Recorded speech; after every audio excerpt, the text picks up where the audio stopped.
When I first started this channel, my target audience were people who couldn't read any Thai at all, and the objective was just to teach them to get to a level where they could read basic signs and menus. In one of the early videos, when I was going through the tutorials, I mentioned that I was only going to do signs and menus, and there wouldn't be any books or newspapers or magazines. And some guy left a comment. I'm not sure if he was being serious or if he was being a bit of a smart ass, but he said, "Why aren't you going to do books, magazines and newspapers?" And it's a bit difficult to explain, but the reason there's a huge jump in ability required to read that kind of material. When I hear my wife teaching my kids Thai, she often refers to Pasar Put and Pasar Kian, which is spoken language and written language. And there's a huge difference between the two. And the basic everyday speaking and signs and menus are quite straightforward. Once you get to the level of books, newspapers and magazines, there's a huge jump, and that's why I didn't really want to do it. And the last video I did about reading sexy jokes, that's really an example of what I mean. And there's been quite a muted response on that video, which I understand because it's very difficult. It's difficult for me, and it must be nigh impossible for beginners. So that's the wrong path to take. I'm not going to be doing any more stuff like that. I'm going to return to a lot more basic material for my original intended audience, which was new beginners. Thai is a tonal language.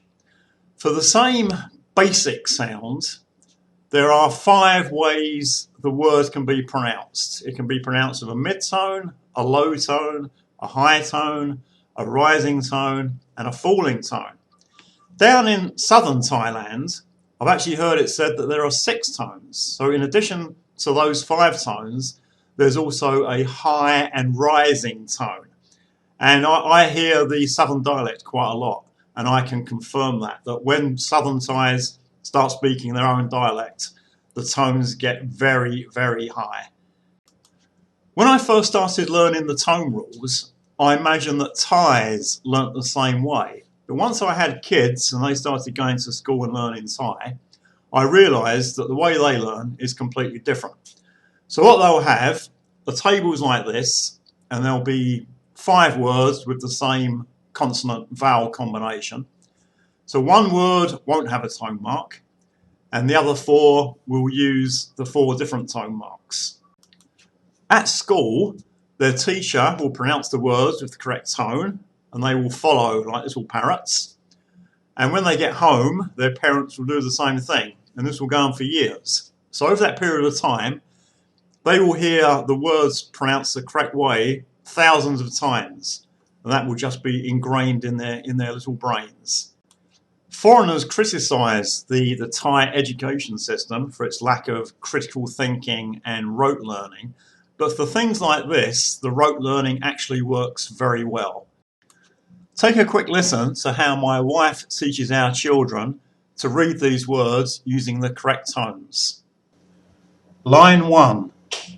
กออิงอกิงกออิงอกิงไม่เอกกิ่งกออิงอกิงไม่โทกิ้งกออิงอกิงไม่ตรีกิ้งกออิงอกิงไม่ตัตรวากิ่ง Line 2. บออินอบินบออินอบินไม่เอกบินบออินอบินไม่โทบินบออินอบินไม้ตรีบินบออินอบินไม่ตัตวาบิน Line 3. ดออินอดินดออินอดินไม่เอกดินดออินอดินไม่โทดินดออินอดินไม่ตรีดินดออินอดินไม่ตัตวาดิน Line 4. ปออินอปินปออินอปินไม่เอกปินปออินอปินไม่โทปิ้นปออินอปินไม่ตรีปิ้นปออินอปินไม่ตัตวาปิ่น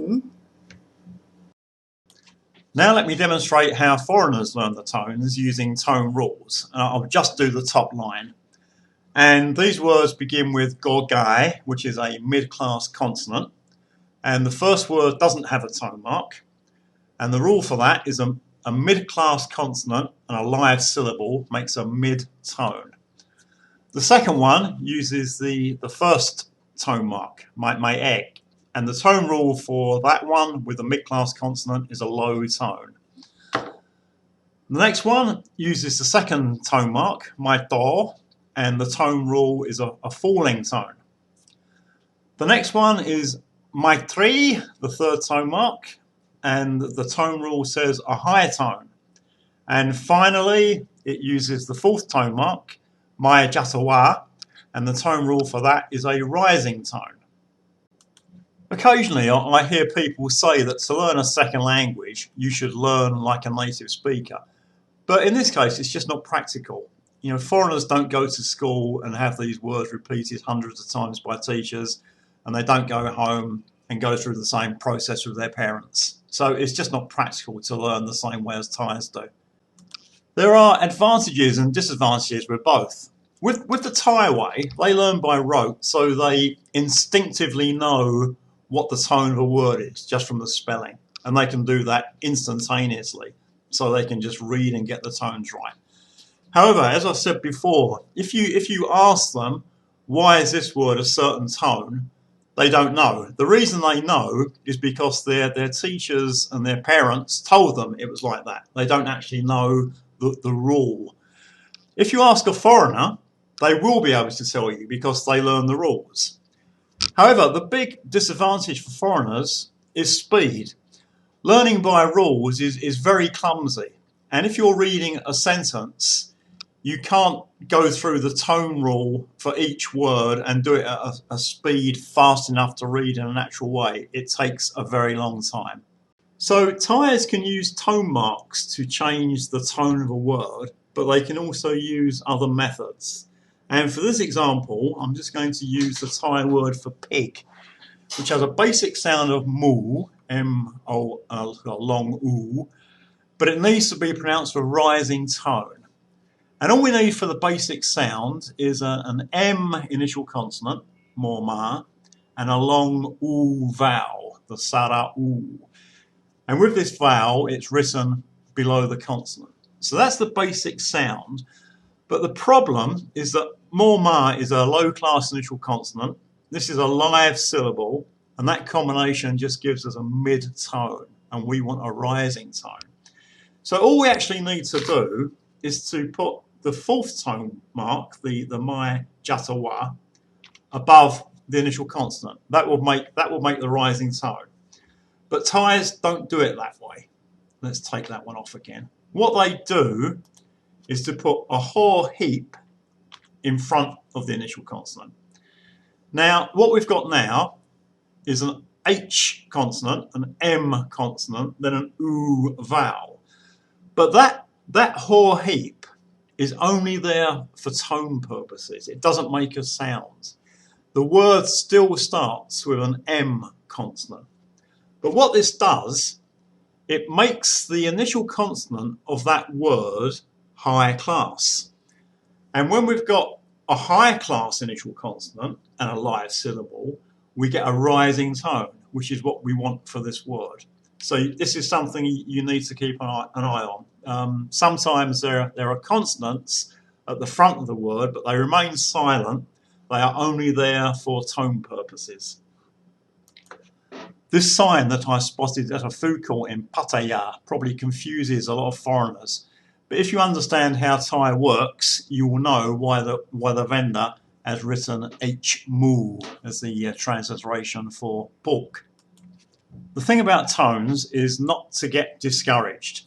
Tones are not quite as important as some people make them out to be. I know this because I know that my tones are not good, and I know that I can make myself understood. When you speak in sentences, the sentences have context. So even though the word that you say may have the wrong tone, the Thai will still know what you mean. So don't worry too much. I hope this video was at a more appropriate level than the last one.